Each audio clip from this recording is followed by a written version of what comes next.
mean to be humming, I'm sorry. No, it's great. Okay, so let's get started.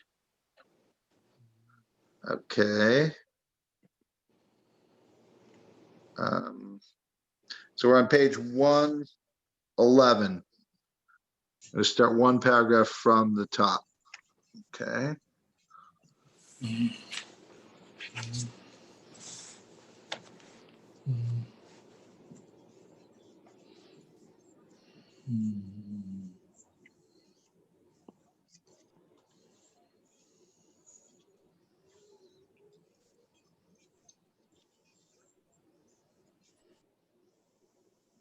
Okay.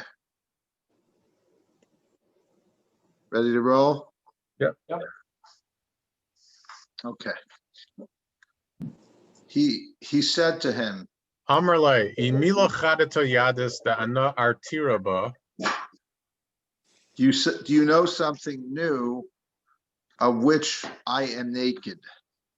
Amarle ema. He replied, say. Amar kala dahadra be'ena laminda. He said, the returning voice, I want to know. Barnash yahiv kala bechakla or ba'asar achra. A person who raises their voice in the field or somewhere else, V'hadra kala achra v'lo yadia. and another voice comes back. We usually call that an echo, but here it's not exactly an echo. It's unknown. Amarle ichasida kadisha al milada kamakalan itaru.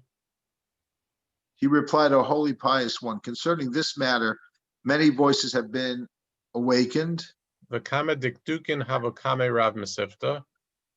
and many subtle points, like a methodology of reading into every little word, some meaning, made from the head of the academy. The kadnachis Rav Mesivta. Amar. When the head of the academy descended, he said as follows. Hachi ukmuha mila b'Mesivta derakia v'raza yakira ihi. This is how the matter has been established in the heavenly yeshiva, and the secret of the matter is precious. Okay, let's read Zev 172 through 174. 172. He said to him, Rabbi Shimon asked the spiritual messenger to enlighten him about a certain matter that eludes him. The word naked renders artira, which could imply here lacking. Above see note 14. Alternatively, artira means about which I am disturbed.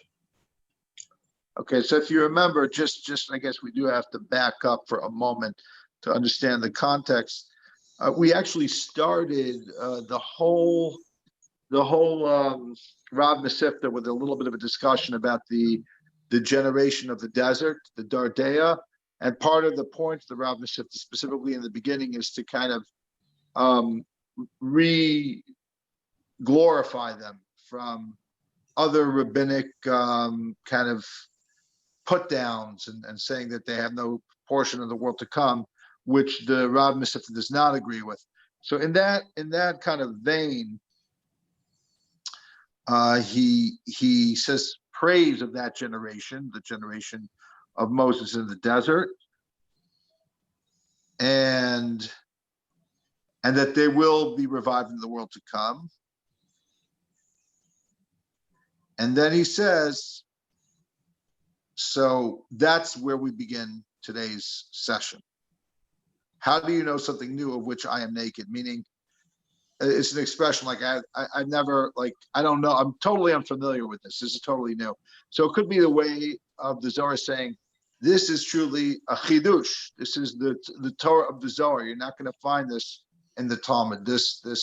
And true enough, ever since the Zohar, the Kabbalistic community are big fans of the generation that died in the desert, that are now known as the Dor Dea, the generation of knowers.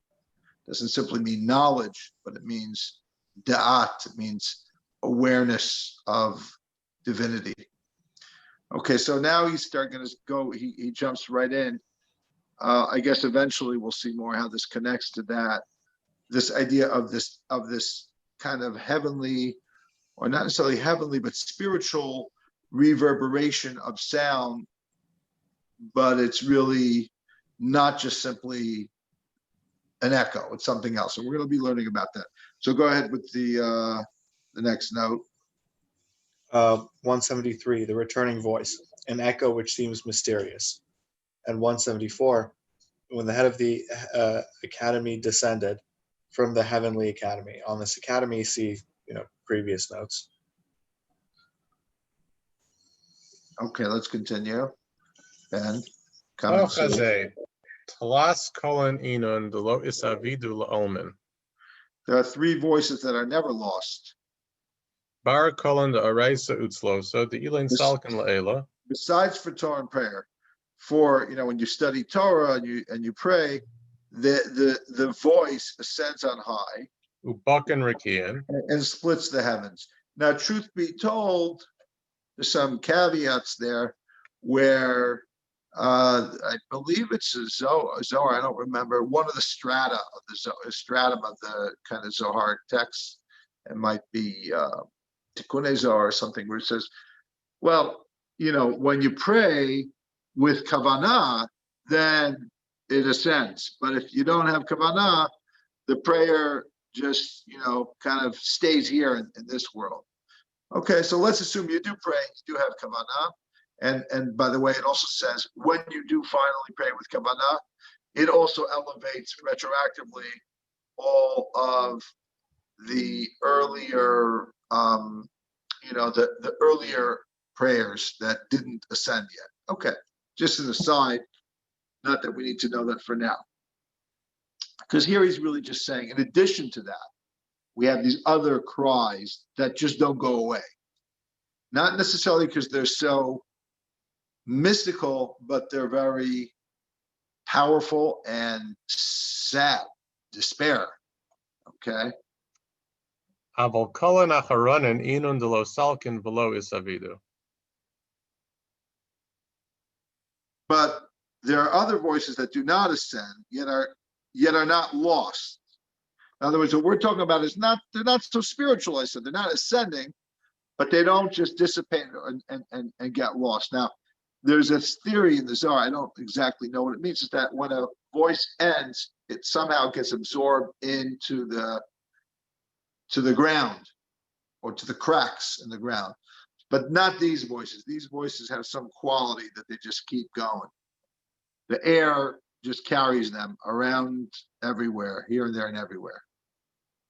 V'inun tlas kol chaya b'shata de'ihi al kalbita.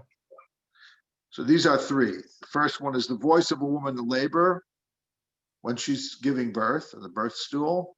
Hahu kala mishatata va'azla ba'avira. That voice goes, it sweeps from one end of the world to the other. Misayfe alma at sayfe alma. Kol debar nash b'shata denafik nishmasem yigufe. Any person, when they're dying from this world, Hahu kala mishatata va'azla ba'avira misayfe alma at that sayfe alma. voice of the soul, there's a certain type of tension of the soul being torn from the body. And in that trauma, of that death trauma, a voice, a sound, a vibration, maybe is a way to translate it, emanates into the world that doesn't just dissipate, doesn't just end. Kol nachash b'shata de pashat mashke hahu kala mishatata ba'avira. Number three is the voice of a snake. It sheds its skin. When it sheds its skin, the voice sweeps from one end of the world to the other. I mean, think of a snake. First of all, we know snakes are, famous because they're right in the Garden of Eden, misleading Adam and Eve. But also you have this very powerful concept of the mishcha dechivya, the snake skin, which is really a klipa, because it's not like ordinary skin, which we do shed a little bit of ordinary skin, but it's not like you literally shed your whole skin and start over with a new skin, but a snake does. So it's almost a traumatic thing for it to like unclothe itself from its own skin, and that's a big deal. It's a birth Yeah. pang. What's that? Like a birth pang. Yeah, it's similar. Like you're emerging from this exterior shell, which was you, which was your regular skin before.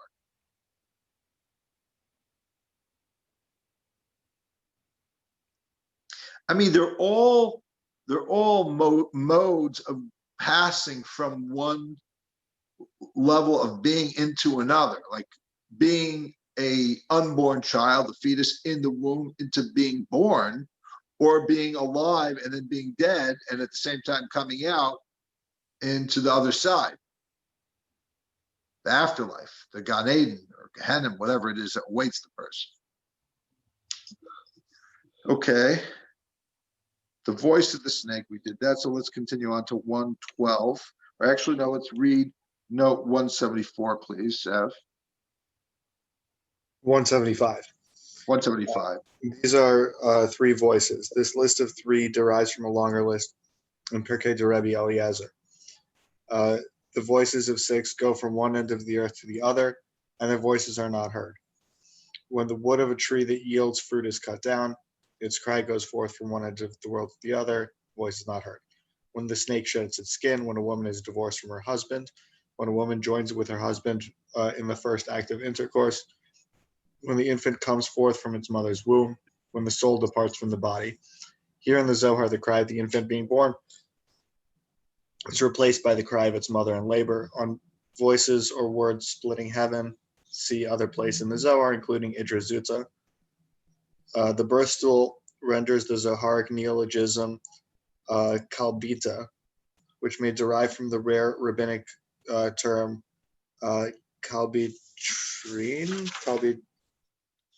Kalbintarin, apparently a corruption of the Greek klinobathrion. I would just give up by now, Right. Sev, these words. Yeah, a step or stool placed before the bed. Okay. And then he references other places. Okay. So maybe this is obvious or not. I don't know. I didn't realize it until I started, like, I don't know. I guess I don't know that much about snakes shedding their skin. So I was just curious about this whole thing, like how they do it, whether, like, is it saying something like the sound waves are actually the way that they affect the removal of the skin. And I don't know, it turns out like it's a whole Torah around how this happens. There might be like fluids that it emits, like some sort of like anesthetic. But anyway, I don't know, maybe someone else knows a lot more about that. But I just realized, and maybe this is the basic thing, is like all of these voices are associated with some sort of expelling of something, right? I mean, that's all of them. And it's like, I guess the question is, is that just sort of like, Siman or Siba, like, is that the thing here? Or is it, what is it about this? Is it that there's just a voice that, like, the way you mentioned it, sort of described it as like, oh, maybe the common thing here is, it's true too, that these voices are all about something sad in a way, like a state that's being left behind. The baby is there, the skin is on, the life is, coexisting body and soul, and now it's like moving on. Or is it maybe the thing here why these voices are so kind of, there's a perpetuity to them, is because it's like a pain that's associated with allowing something else to continue, a life to be born, a skin to sort of be shed from a snake, I don't know, a soul to be able to find its higher purpose. I don't know, just very interesting. What?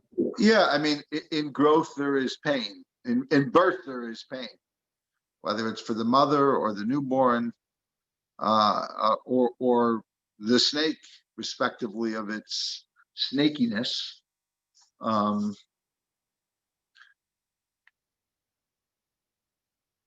Okay, good observation. Let's continue. Ichasida Kadisha Kama Mila Daraba Viakira. Oh, holy, that we're on 112 now. A holy pious one, how great and precious is this matter? Elaine Cullen Ma Isavid Minayu, Laon Aser Olin Visharon. What happens to these voices? Where do they enter and settle? It's like, what do you mean? Like they literally go from one end of the world to another? Don't they eventually have to settle down? They're going to have, usually it's like somebody's crying out because they want somebody to hear and respond. And then once that's done, so then the voice, you don't need to, a child stops crying for candy once they have the candy or once they're threatened. I don't know. So where does this voice go? It goes everywhere, but it's got to settle somewhere eventually. So that's Zohar's question.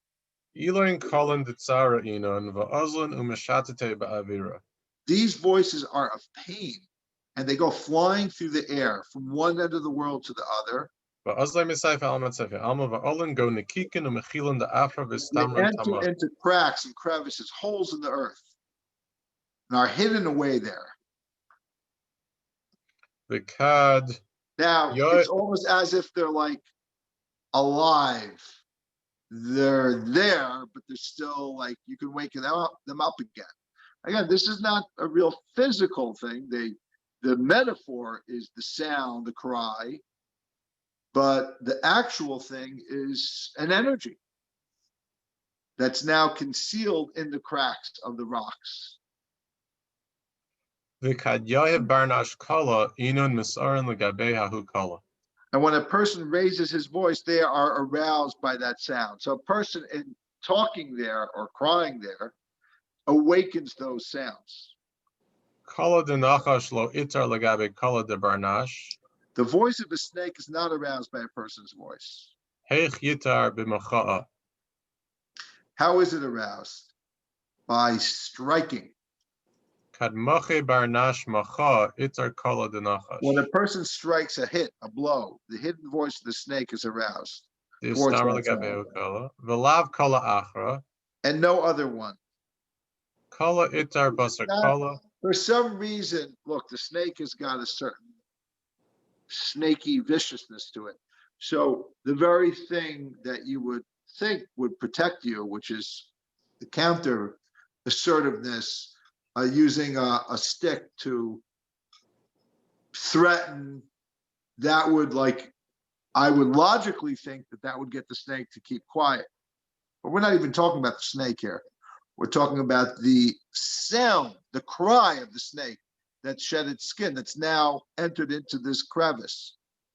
So in order to awaken it, to make its sound to be heard, to come back up and be heard, it's by striking it with a stick, which is like, it's kind attracts kind. Matzah minas mino, chozer b'nir. Like, it's this kind of concept of, it's in halacha, but here it means that a similar energetic thing will awaken it. Okay? Sorry, it's so new agey today. Nothing wrong with that. Nothing wrong with new age. Unless there is, when there is, but when there isn't, Okay, let's continue.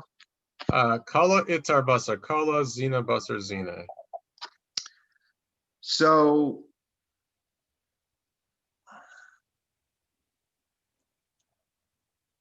sound arouses sound, kind to kind. Let's do two more lines, and then we'll do 176 and 177. On the day of Rosh Hashanah, the sound of the shofar arouses the sound of the shofar. Kind following kind.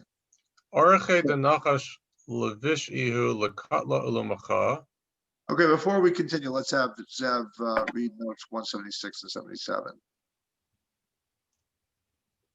176. The voice of a snake is not aroused, except when a person strikes a blow. The sound arouses only the voice of the snake, not the voice of the woman in labor or the person departing from the world. So at a simple level, it's not even talking about necessarily the disembodied voice. It could be talking about the actual voice of the snake, or, like I read it earlier, it could be talking about once the snake sound enters into the crevice, it can only be awakened. That's the straight reading of the Zohar. Once these, like, banging with a stick sound awakens it. So it says compared to Tosfos Sanhedrin, on every species seeking its own kind. Bava Kama, where it says it was taught in the Mishnah, anything attached to something subject to impurity is itself subject to impurity. Anything attached to something that remains pure will itself remain pure. It was taught in a brisa. Rabbi Eliezer said, "Not for nothing did the starling follow the raven, but because of its kind." See Bereshis Rabbah and elsewhere in the Zohar. 177 says, on the day of Rosh Hashanah, the sound of the shofar stimulates Bina, pictured as a divine shofar, proclaims redemption and liberation. Earthly and Sephirotic shofars see other places in Zohar, Zohar Chadash, and also notes on Bina as the shofar of liberation. Right. Okay, so we've done stuff on that. It's worthwhile to, repeat it, but we're not going to. We're going to continue. The snake inclines to evil, to strike and kill. Consequently, I skipped two. No, actually, I didn't skip 2 lines. Go ahead. The snake inclines to evil, to strike and kill. Go ahead.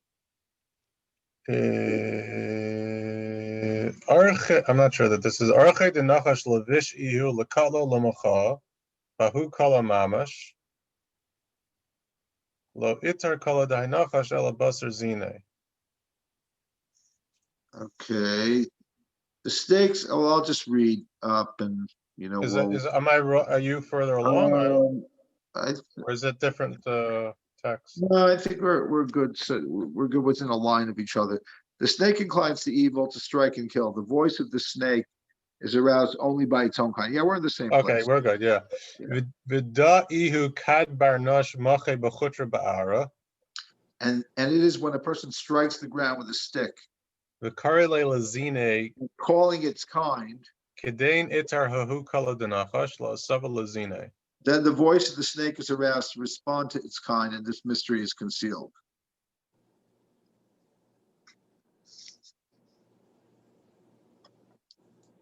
Okay, let's go continue. Rabbi Shimon said, V'raza da ihu tamiru. Certainly, this matter is sealed, and I am amazed. Amar Rabbi Shimon, Vaday mila da mila satima hi v'savana ich shlomo malka lo yada mila da.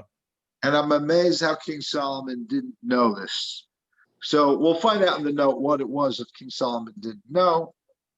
But that's like a big deal to find out something that King Solomon was supposed to be the smartest person who ever lived. So he figured out just about everything. So if he couldn't figure this out, and it was revealed in, through one of these, the messenger to the Rashbi in heaven, that's a big deal. And that's why the Rashbi was very excited about these new revelations. Notes on that. 170, 178 and 79. 178, the snake inclines to evil. Fittingly, the snake associated with the demonic other side is aroused by the violent act of striking the ground. 179, King Solomon did not know this.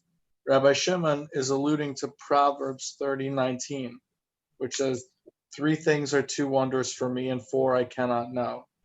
The way of the eagle in the sky, the way of the snake on a rock, the way of a ship in the heart of the sea, and the way of a man in or with a young woman. How could Solomon the Wise not know the way of the snake on a rock, understood here as how the voice of the snake shedding its skin flies through the air and is hidden in crevices? Okay, so these are mysteries that even Solomon wasn't able to figure out. Big deal, big thing. It's interesting that he said 3 things and then he lists 4 things. Oh, yeah, that's true, because the Zohar, the one consistency the Zohar has is that it's inconsistent to its source material. Just like before, it had 3 things, and the source, what could be seen as the source or the Picketer of Elazar or I don't know, source, but the teachings of Rabbi Elazar right? Medrash had a couple extra things. They had 6 things. 6. So that's the only consistency, is that it's inconsistent. Okay, but yeah, you're right. It's leaving some things out. Well, you always come across this expression, 3 and not for 4, like in Sefer Yetzirah, 10 Yeah. but not 11. Yeah, You- 10 and not 9. Yeah. Yeah, right. So 3 and not 4, and 3 and not 6. Yeah.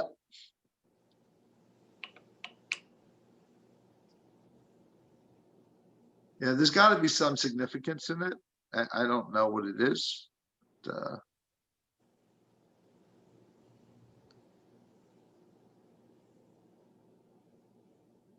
It's interesting because a couple of the Pickett Rabbi Elazar ones involve like marriage and divorce. Like 2 separate people joining in union, like the wedding night, and divorce, like a couple that had become one, unit to some degree, are broken apart. So Zohar doesn't, I'm not saying the Zohar doesn't think deeply and powerfully about those things, but doesn't mention them here. So yeah, you can ask yourself why these 3, Well, there's a thread somewhere here of something in common, where you have, the one thing that the Chabad rabbi here in Princeton always points out is that the snake is the one animal other than humans that copulates face to face. Interesting. The Chabad rabbi knows a lot of things I don't know. Well, I you're have a no Chabad idea rabbi here. of this. This is new to me. Right. I believe him because it's not like I would. How would I know? Very interesting. Chabad rabbis are very into kosher copulation. They write books about it. And No, I'm not even going down that rat hole. let's not go there. Yeah. see, it was a double entendre. I wasn't sure where that double entendre went. Was it that he's an expert in snakes, or in the action that he was describing? But this whole thing is full of double entendre because snake and Nahash. Nahash, I know Rabbi is always a little suspicious of my gematriot, but I'm always happy to hear them. I'm always entertained. Nahash, when you see Nahash, you also have to think Mashiach, because it's 358, which is the total of the dreidel also. Look at I thought that. that was because it's also like Choshen. So it's like the Choshen of the Beit HaMikdash. That's the Mashiach. I don't know. I'm just making it up. David really is saying stuff. David has these things. They come to him in the night. Yeah. No, I said the voices do also. It bothers me. Anyway, no, Ben, I'm absolutely on the same page as you are. Okay. Okay. David's a natural, but Ben, you never know. In David's presence, it's going to rub off a little bit on you. Yep. That wasn't what the rabbi was talking about. Okay, let's go on. Amarle Shlomo Malka Minda Yada Velo Kolkach. Okay, so we're on page 113. He replied, King Solomon certainly knew, but not so deeply. Don't think he's saying King Solomon had no idea. He had an idea, but he didn't know it on this level.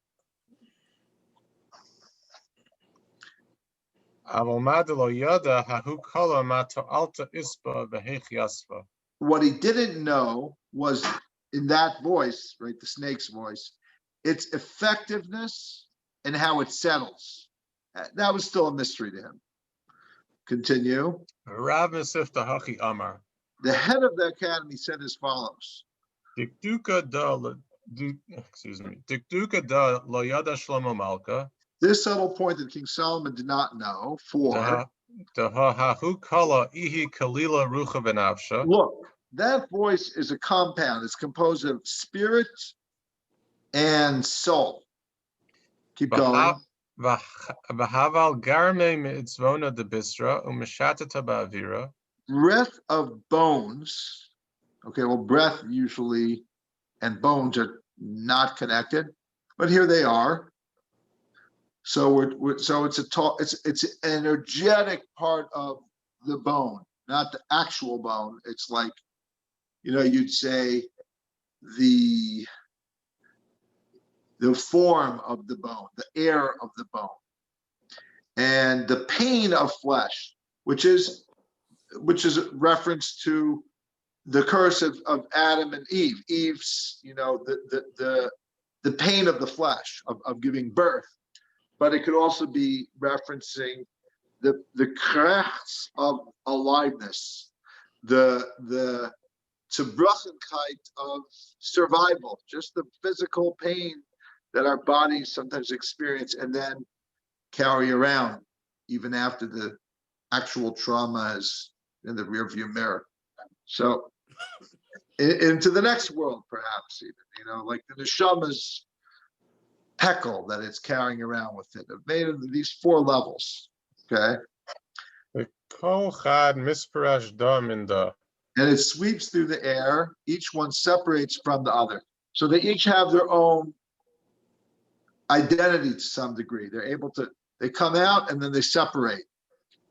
V'kadmota lahu asar de olbe yosva When it kamesa. reaches that place that it goes into, it settles as if dead. V'kol inun charshan v'kos min yadin asrin ilan b'charshayu. All those sorcerers and wizards know these matters through their witchcraft. V'gachnun la'ara v'shaman kolada. And they bow down, or they bend down. Freudian slip. We're talking about sorcerers. I thought they would bow down, but they bend down to the ground and hear this voice, mingling with spirits, souls, and breath of bones. And they So again, one of the things that we read about in the Torah of all these prohibitions about necromancy and divination, don't divine from the dead, it had to do with trying to access some spirit that would either talk through a dead body's bone, or the person go to the cemetery, or just make some sense. There are different techniques they had. So here the Zohar is kind of like, I don't want to say borrowing, but getting awfully close, almost getting out of its lane to acknowledge that there's a crossover between what the Zohar is describing and what sorcerers do. It's not the same, but it is the same, meaning they access it in their way. We access it in a holy way. Okay. So I have a question. Doesn't this, go a little bit into what's often been typified as the practical Kabbalah? I think it's definitely making us aware of these things. I don't know if it's practical enough yet, because it's not translating what you would do per se to be this type of sorcerer, but it's giving you a little bit of something. But I think it's interesting, Rabbi, that we began off this evening talking about a maggid, a storyteller. And, the clean version of everything we're just about to hear about voices is precisely that, which is the maggid, which is the heavenly voice that certain people hear, which comes through to through the soul of the righteous. So if you ever listen to the mystical testimonies about Rav Karo's Maggid or of the Ramchal's Maggid, they lived with almost like a possessed soul within them. Yeah. Or they had a possessed soul. Yeah. There's definitely this concept of some heavenly Maggid. So Zelu Mazeh, which means on the evil side of this equation, are these sorcerers who are able to access these cries, and then they'll gain information. So, for example, perhaps there's a concept in the Talmud. There's a whole discussion in the Talmud and Brachot. I'm doing that, the top 10 teachings. I try to do a page of Talmud every week.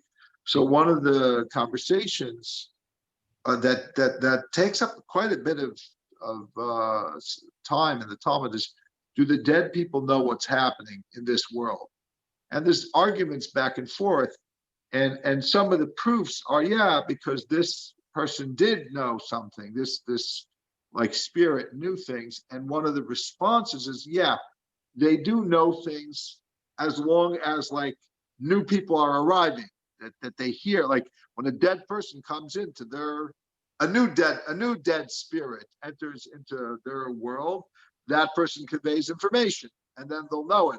But that doesn't mean that the average spirit of what Westerners would call a ghost, what we call a neshama, has information about the whole universe. It just means they have access at certain moments to certain things. So let's just assume that that's true. That's the halacha, that's because that the Gemara can't argue on, that the Gemara accepts as a given. So let's just say, hey, if you want to find out, how the stock market is going to be, so you'd ask the soul who had the last conversation. You're not going to get the information from the CEO of Pfizer, but the guy who was just died working for Pfizer, you could get his information on the way up or down or wherever he's going. And so that's, I'm giving you a silly example, but at least people can relate to the stock tip, from the Shama. So that's what a wizard or a sorcerer would be doing, trying to access this, spirit to find out whatever advantage it needs to take in this world. Okay, sorry if it was a silly example, but I tried. Okay.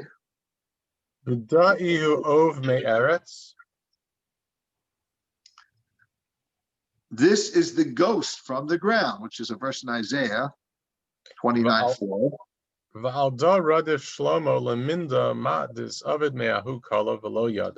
So Solomon ought to know what happens to that voice, but he never found out. Happy is your share, Rebbe, truly virtuous one.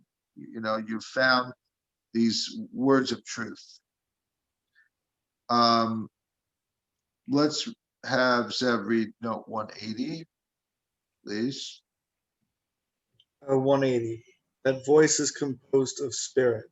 The echoing voice consists of ruach, spirit, nafsha, soul, breath of bones, a spiritual element lingering within the bones of the grave, and pain of flesh, that is the pain experienced by a woman in labor, a person dying, or a snake shedding its skin. The clause each one separates from the other alludes also to the painful separation of body and soul at the moment of death. When specifically the voice of someone dying reaches its hiding place, it settles there.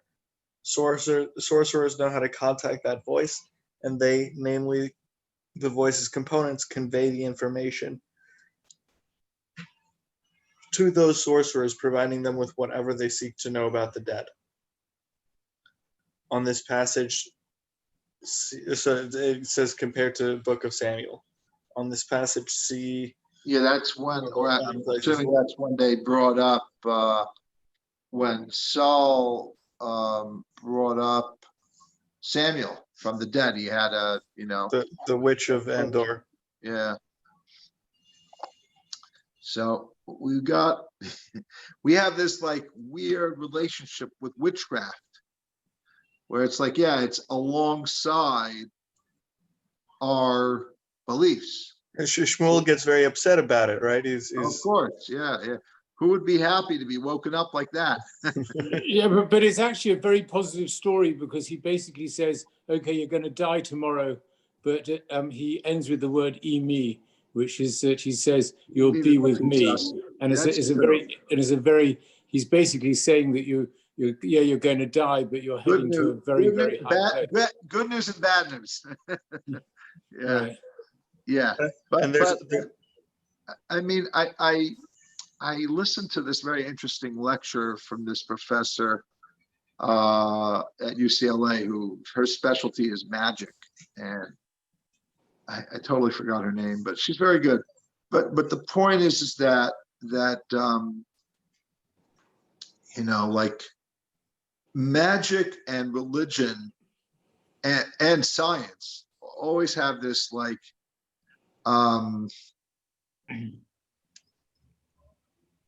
this coexistence, not of equals, but like some people are going to go to magic. And some people want to know that it's going to be a little bit in the religion or so on and so forth. And is there part of the allure or actually the fear of a book like the Zohar because a regular westernized person thinks it's too magical and therefore anti-rational, anti-science? I mean, I don't see it that way, but I acknowledge why somebody might, and the Zohar is not one of the more practical Kabbalah books, by and large. It's not, I mean, practical Kabbalah is often translated as Kabbalah Masiut, that you can do something with, namely, unleash some power to your benefit in the world. Make a golem. What's that? Make a golem. Make a golem. Get stock tips. I don't know. Like, again, now in Israel, a lot of the common people and the not such common people are heavily rely on Kabbalists who are basically like magicians, who are, how do I say it? I don't want to call them sorcerers, but they're kind of like do all these very mysterious things. Some of them are shady. I don't know if any of them are for real. Maybe, maybe not. It's hard to say. It's a whole industry. It's a whole business. Isn't that basically what a Baal Shem was, like before the Baal Shem Tov, like the other Baal Shem? Yeah, it is. So I mean, that's a powerful thing to know, that the Baal Shem Tov, the founder of the Hasidic movement, was using these magical tools, but then the movement itself moved away from that. So it's a very interesting, very much like this Zohar here today, like acknowledging these powers.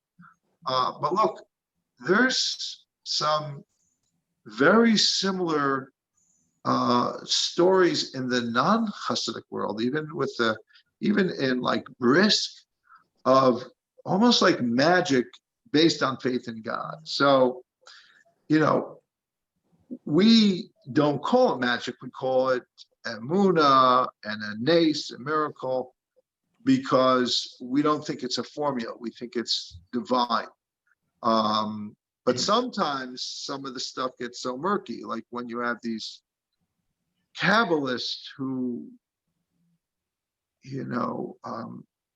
people pay them to curse other people, business, like very weird, like very shady Kabbalists. You know what I'm saying? Like there's Kabbalists, and these are, to call them Kabbalists they're popular.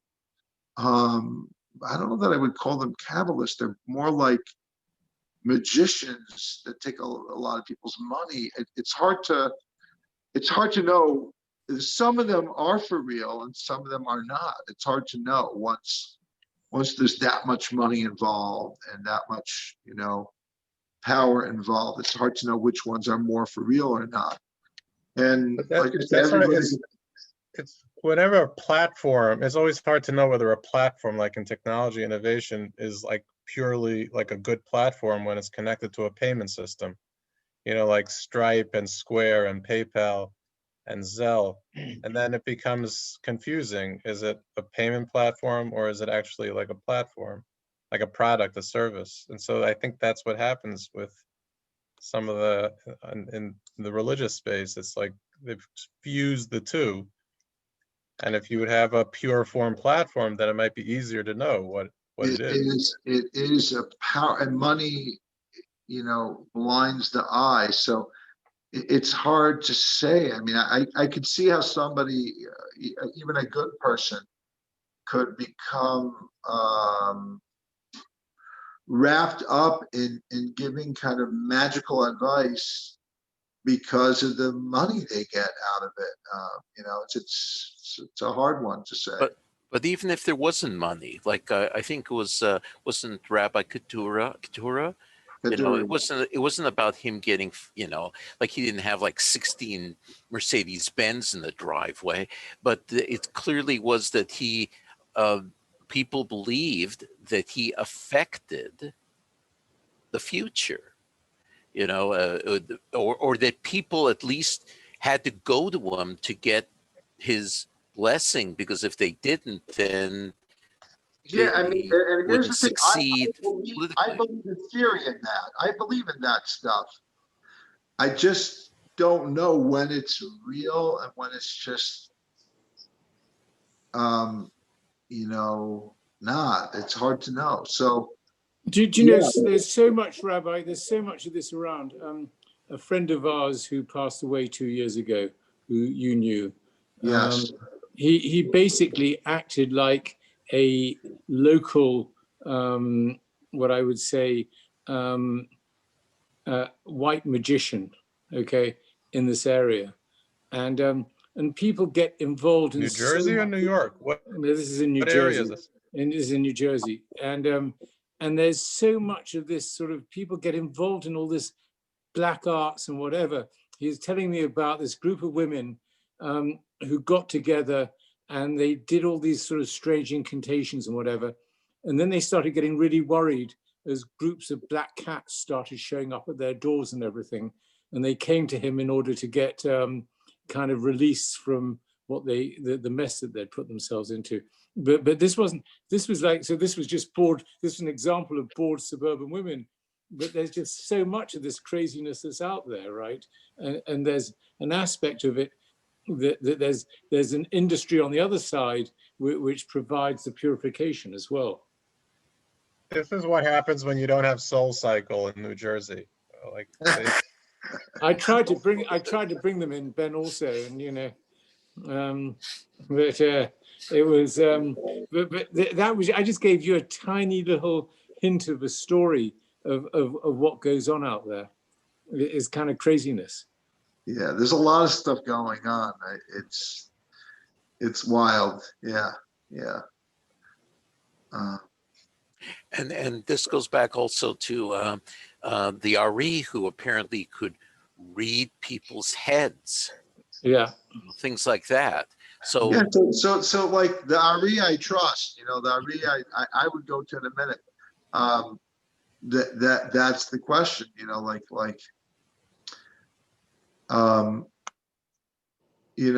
also you have to, there's a person's track record. They're not all people who hang out a shingle to give a blessing are the same. You got to have emunah, you have to have faith, and on the other hand, you have to have chachma, you have to have insight and das. You got to know the difference. Das lahavchin ben yom uvein laila. You have to be able to tell the difference between night and day. Between, it's the night and day is pretty clear in the physical world, but there's ben hashmashos, there's dusk, there's dawn, there's the times of the day that are not clearly defined as day and night, and they could be one or the other or both even, and we have to figure that out in terms of not giving up on faith, because then it could be argued like, okay, so why end there? Why just believe in Torah min hashamayim, but not believe in tzaddikim who can continue that right now? So it's a subtle distinction where you have to believe in miracles. You don't have to believe in a particular person's ability to do miracles. You have to believe the idea of the miracle. You have to. So, but how it is applied and who gets to decide, so to speak. That's an ongoing question, and we know it's rife with abuse. And maybe regular people also are miraculous, not even Kabbalists, just each one of us may have a couple of miracles, not up our sleeves, because then that's a magic trick, but more like we're the conduit for it. The Lamed Vafniks. What? The Lamed Vafniks. Yeah, or even not. HaKadosh Baruch Hu can send you on a mission without you knowing it. Like you give a bracha and it comes true. The truth is maybe it was going to happen anyway. Maybe not. Maybe who knows? Who really knows? Anyway, let's do a little bit and wrap this up. Had barnash itar kala miyad mischabron itar hahu kala v'lasle rishula arka iatir.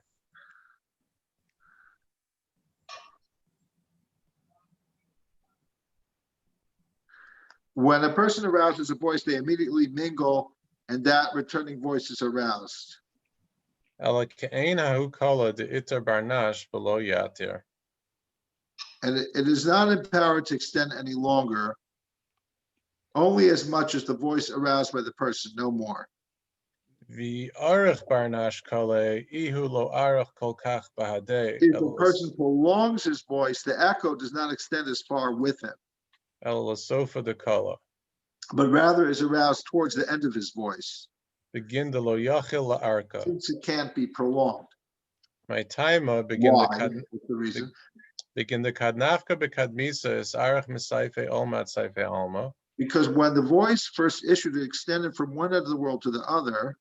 V'hashta de ol taman lo yachil la arka kala. And now that it's entered there, remember it found its place in the rock, it cannot extend any further. The halesle asal is pashta taman kid Since it has kadnesa. no room to roam as before. Zev, why don't you please read note 181. 181. When a person arouses a voice. When someone shouts outdoors, the components of the three painful voices of a woman in labor, a person dying, and a snake shedding its skin emerge from hiding and combine into an echo. This echo lasts only as long as the person's shout. The clause it has entered there means that the echo entered the crevices and holes in the earth. That's it. 114. Rabbi Shimon rejoiced and said, Sorry. Chade Rabbi Shimon va'amar emole lo zachina lamishma elamilo da daili. if I'd only be privileged to hear only this utterance, it would be enough to make me happy. For I have succeeded in hearing words of truth about this world. He said to him, this messenger, a holy pious one, if you only knew the joy of the words in that world, in the presence of the head of the academy, you would rejoice even more. Let's have Zev read notes 182 and 183. 182. If I have been privileged. Similar exclamations appear in rabbinic literature and often in the Zohar, and it gives a whole bunch of citations. 183, yes. O holy pious one, the spiritual messenger addresses Rabbi Shimon. Okay, he said to him, Amar Amale, my chidusha hava hashta kad asis legaboy. What innovations was there now when you came to me? In other words, you were just there. You heard something new, obviously. Tell me. Amar Rav Mesivta pasach v'amar. He replied, the head of the academy opened with a verse saying, so he's now quoting, he's quoting the head of the academy, this messenger. The Yosef Yashis Yado Alenecha. Joseph will lay his hand on your eyes. I think that's in next week's parsha, if I'm not mistaken. Chedvahu. Yigash, I think that's in Vayechi.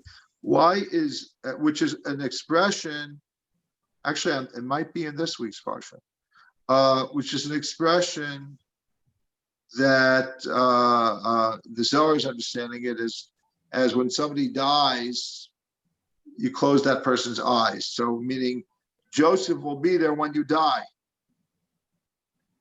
Chedvahu. Hamaisa timu da einam lamisa. Why is there joy in closing the eyes of the dead? Begin the einen gavnen the hayalma inun.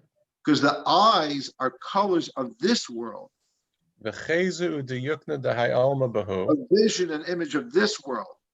Iu astamine hayalma. Chezu And the now this hayalma. world is and its vision are concealed from him. So there's an ancient custom, the Zohar says, calls it a very ancient custom, tracing it back to this verse in chapter 46, verse 4 of Genesis that we're reading in the Torah now, to closing the eyes of the deceased. Okay, 184 and 85, please, Zeph. Is this this is like, two, we never say this, but like two voices can't be heard at the same time. This is almost like two things can't be seen at the same time. Like we can't see Yeah, you can't go into the next world with the eyes of this world. Yeah. But you also have this concept, though, of we talked about this on Der Kabbalah, of the crossroads where Tamar and Judah met, Yehuda met, is called Patach Anayim, is the opening of the eye or the eyes, and what exactly happens at the opening of the eye, and what is there between this world and the next. Yeah, so it's like the portal, the place. But I guess the eyes closing is allowing for the other eye to open. They're both true. Yeah, but the other eye, the third eye, according to others, is something that remains open while the other ones are closed also. Not to sound too weird. We all have a third eye within us, whether we care to accept it or not. Okay, so let's read the notes, Zev. 184. What innovation was there now? Rabbi Shimon wishes to know what new teaching was being offered just now in the Heavenly Academy. And 185. Joseph will lay his hand on your eyes. The verse records God's promise to Jacob as the aged patriarch journeys towards Egypt to reunite with his long-lost son Joseph. It reads in full, I myself will go down with you to Egypt, and I myself will surely bring you up as well. Excuse me. And Joseph will lay his hands on your eyes. The head of the academy wonders why God's promise to Jacob includes the assurance that Joseph will close the patriarch's eyes when he dies. What joy is there in this act? He explains that the eyes represent the entire spectrum of the physical world, and as a person passes away, this world and its vision are concealed from him, and a new vista opens the afterlife. The shutting of the eyes marks this transition. See Zohar 226a on the significance of the eye, and Derech Eretz Zuta, in the name of Rabbi Shmuel the Small. This world resembles a human eyeball. The white in it is the ocean surrounding the whole world. The black in it is the inhabited world. The pit of the black is Jerusalem. The visage in the pit of the eye is the temple. May it be rebuilt speedily in our days. We skipped a part there. What's that? The visage in the pit, the reflection of one's own face seen in the pupil of another person's eye. Yeah, that's Beautiful.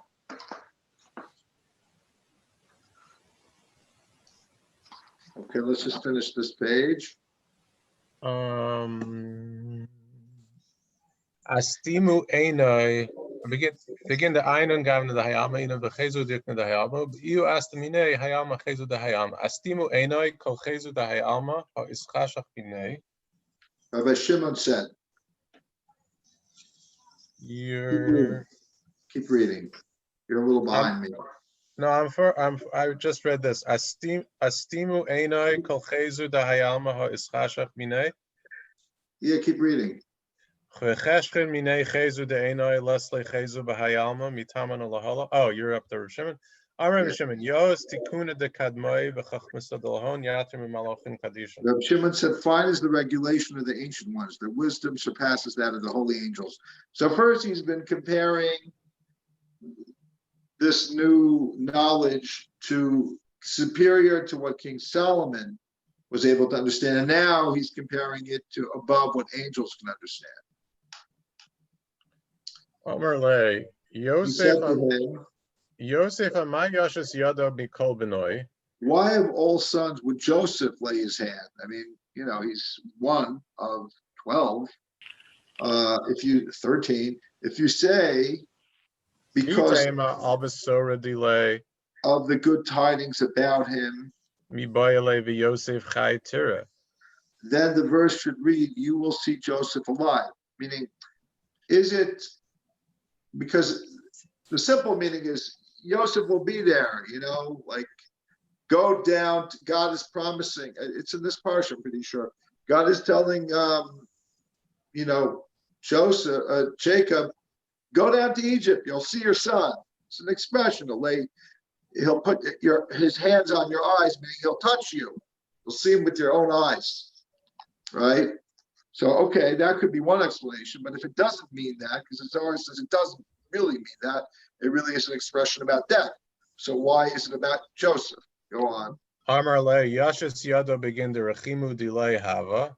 But will lay his hand because he is with his love. Ubegin kach da astamine nehiru dahai alma v'da notale. Thus, the light of this world was concealed from one and obtained by the other. Man da astam einai rechima delay achze hachi. One who shuts the eyes of his beloved demonstrates as follows. Chezu dilach dahai alma is avid. Your vision of this world is lost. Now I am your vision instead. Ha'ana chezu dilach ba'asrach mikano lahala yitaskun lachezu achadahu alma. From now on, another vision of that world will be arranged for you. Okay, let's read note 187, and we're going to call it a night. Or 186, which is one line, Zev. 186. The regulation of the ancient ones to close the eyes of the one who died. 187. 187. Why of all his sons? Why does the verse state that Joseph would be the one to close Jacob's eyes? If scripture intends to emphasize the good news that Joseph was still alive, then the verse should promise that you will see Joseph alive, and not the opposite, that Joseph will shut Jacob's eyes. However, since Joseph was Jacob's most beloved son, God was informing the patriarch that Joseph would inherit the vision of this world, while Jacob would obtain vision of the world beyond. Very powerful.